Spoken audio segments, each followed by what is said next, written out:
Rudy merasa heran dengan perubahan pada diri Nana yang sekarang menolak permintaan Rudy untuk melayaninya. Padahal biasanya Nana akan bergerak cepat saat Rudy mulai merayu dan menggodanya. Tapi entah kenapa hari ini Nana benar-benar berubah, seperti dia tidak lagi tertarik pada Rudy. Tapi bukan Rudy namanya, jika berhenti sampai di situ saja. Dia melakukan berbagai macam cara agar bisa merayu Nana dan membuat wanita itu kembali bersedia untuk melayaninya dan juga bersedia menjadi kekasihnya. Rudy tidak mempedulikan mengenai status Nana yang sudah punya suami, meskipun Rudy sendiri juga sudah mempunyai tunangan yang bernama Risti. "Kamu ini kenapa, Nak? Tidak biasanya kamu menolak aku seperti ini. Apa yang sebenarnya terjadi padamu?" Rudy membatin, lalu mendekati Nana yang hari ini kembali menolak ketika hendak disentuh olehnya. Rudy berpikir, bagaimana caranya agar Nana kembali luluh seperti dulu. Kemudian terlintas ada satu ide yang bisa digunakan untuk meluluhkan hati Nana. Rudy sangat yakin sekali jika Nana pasti tergoda dengan idenya ini. "Kau masih ingat kalau aku pernah menjanjikanmu kenaikan jabatan? Kalau kau mau, sekaranglah saatnya. Bukankah selama ini kau sangat menantikan itu?" ucap Rudy sambil tersenyum nakal. Nana tahu arti senyuman itu. Bila dia menerima tawaran dari Rudy, itu pasti ada konsekuensinya. Apalagi kalau bukan dia harus bersedia melayani Rudy lagi, luar dan dalam. Awalnya Nana berusaha untuk tidak terlalu menanggapi tawaran yang diberikan oleh Rudy, karena dia sudah berjanji untuk berubah dan setia pada Aldo sebagai istrinya dan akan melayaninya dengan baik. Sudah saatnya Nana mulai fokus pada rumah tangganya sendiri tanpa harus tergoda lagi pada pria lain. Tapi tawaran Rudy cukup menggiurkan. Menjadi kepala bagian administrasi di perusahaan itu adalah impiannya sejak lama. Dia tidak ingin membuang kesempatan langka itu. Nana berpikir, meskipun sekarang Aldo sudah menjadi asisten pribadi Pak Bagas, pada kenyataannya kehidupan Nana masih sama seperti ketika Aldo hanya menjadi seorang sopir pribadi. Mungkin karena Aldo belum mendapatkan gaji dari jabatan barunya itu, karena memang dia baru diangkat beberapa hari lalu. Rudy membiarkan Nana untuk memikirkan tawarannya itu, karena Rudy sangat tahu sekali karakter wanita yang selama ini menjadi selingkuhannya itu. Nana adalah wanita matre yang haus dengan kekayaan dan juga kemewahan. Rudy sangat senang sekali menjalin hubungan terlarang bersama dengan Nana, meskipun dirinya sendiri sudah bertunangan dengan Risti. "Baiklah, aku bersedia menerima tawaranmu. Aku siap melayanimu lagi. Tapi kamu harus janji akan secepatnya menikahiku.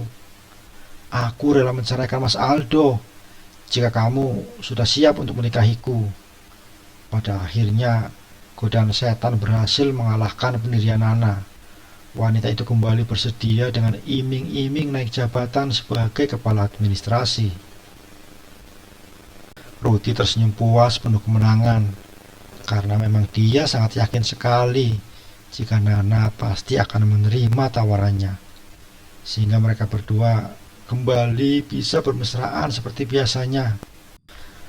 Hanya saja untuk hari ini, Nana tidak bisa terlalu lama berada di ruang kerja Rudy, karena dia tidak ingin menimbulkan keributan dengan banyaknya cibiran dari sesama rekan kerjanya. Setelah menyepakati perjanjian tersebut, Nana kembali ke mejanya dan melanjutkan lagi pekerjaannya. Di tempat lain, Aldo baru saja sampai ke rumah tepat ketika azan maghrib berkumandang. Dia melihat lampu rumah masih gelap, Dan itu tandanya Nana belum pulang. Tumben sekali Nana jam segini belum pulang. Biasanya dia akan sampai ke rumah lebih dulu daripada aku. Mungkin hari ini dia sedang banyak pekerjaan, jadi pulang terlambat. Aldo menyalakan lampu rumahnya dan memilih untuk membersihkan dirinya terlebih dahulu. Setelah mandi, Aldo menunggu di ruang tamu sampai istrinya pulang, sambil menonton televisi, ditemani dengan segelas kopi dan juga roti yang tadi Aldo beli di supermarket. Aldo mencoba untuk menghubungi Nana, tapi ponselnya tidak aktif. Jika sebelumnya Aldo berhasil mengenyahkan perasaan curiganya terhadap Nana, tapi malam ini Aldo kembali menaruh curiga pada istrinya. Sementara di kantor, Nana sedang berjumbu mesra dengan Rudy. Bahkan mereka berdua tidak sadar jika ini sudah jam 7 malam, di mana semua karyawan sudah pulang ke rumahnya masing-masing.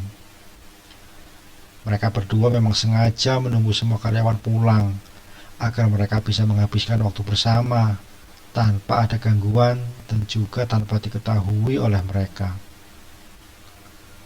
Aku sangat merindukanmu, Nana. Sudah lama kita tidak menghabiskan waktu bersama, dan kita belum pernah lagi menginap di hotel.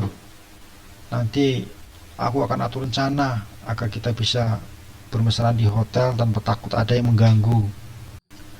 Rudy mengelus pipi Nana. Wanita itu berada di atas pangkuan Rudy, dan keduanya kembali berjumbu meluapkan kerinduan dan juga gairah yang semakin membara dalam tubuh mereka. Di rumahnya, Aldo semakin bertambah cemas karena sampai jam 7 malam Nana belum juga pulang ke rumah. Sebagai seorang suami yang bertanggung jawab atas keselamatan dan juga kenyamanan istrinya, tentu saja Aldo tidak bisa diam di rumah mengabaikan keberadaan istrinya yang sekarang entah ada di mana. Sebaiknya aku pergi ke kantornya saja. Siapa tahu dia memang sedang lembur, sehingga aku bisa sekalian menjemputnya. Aldo segera beranjak mengambil jaket dan juga kunci motornya. Aldo memutuskan untuk mencari Nana di tempat kerjanya. Dia ingin melihat langsung dan juga menemui istrinya. Apakah benar Nana sedang lembur atau ada kerjaan lainnya? Sesampainya di kantor tempat kerja Nana, Aldo langsung memutuskan untuk bertanya pada satpam yang memang sedang berjaga di sana. Maaf Pak, saya mau nanya, apa semua karyawan di kantor ini sudah pulang? Soalnya sampai sekarang istri saya belum pulang juga. Padahal biasanya maghrib dia sudah ada di rumah.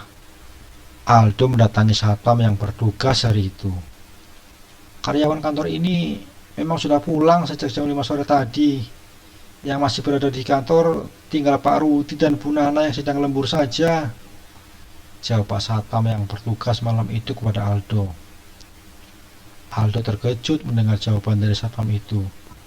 Di kantor hanya ada Rudy dan Nana. Berarti mereka hanya berdua saja. Aldo berharap jika kecurigaannya selama ini benar-benar tidak terjadi. Tapi keanehan hari ini membuat Aldo mau tidak mau rasa curiga itu kembali hadir menghantuinya. Apa boleh saya masuk ke dalam, Pak, untuk menemui istri saya? Aldo meminta izin terlebih dahulu pada satpam tersebut sebelum dia masuk ke dalam. Silahkan, Pak. Akhirnya Aldo segera bergegas masuk ke dalam kantor tersebut setelah diizinkan oleh satpamnya. Dia langsung menuju ke ruang kerja Nana. Ternyata di sana tidak ada istrinya. Aldo mendadak merasa tidak enak mengetahui Nana tidak ada di ruangannya. Dia segera mencari ruangan Rudy atasan Nana. Aldo menduga Nana ada di sana. Mungkin dia sedang melaporkan hasil pekerjaannya hari ini. Aldo berdiri di ambang pintu ruang kerja Rudy. Dia hendak mengetuk pintu ketika tiba-tiba terdengar suara desahan dari dalam sana, dan suara tersebut sangat dikenalnya. Spontan Aldo langsung membuka pintu itu tanpa mengetuknya terlebih dahulu. Emosinya langsung memuncak sesaat setelah pintu itu terbuka. Di hadapannya, dia melihat pasangan terlarang sedang asik menikmati permainan mereka di atas meja kerja milik Rudy.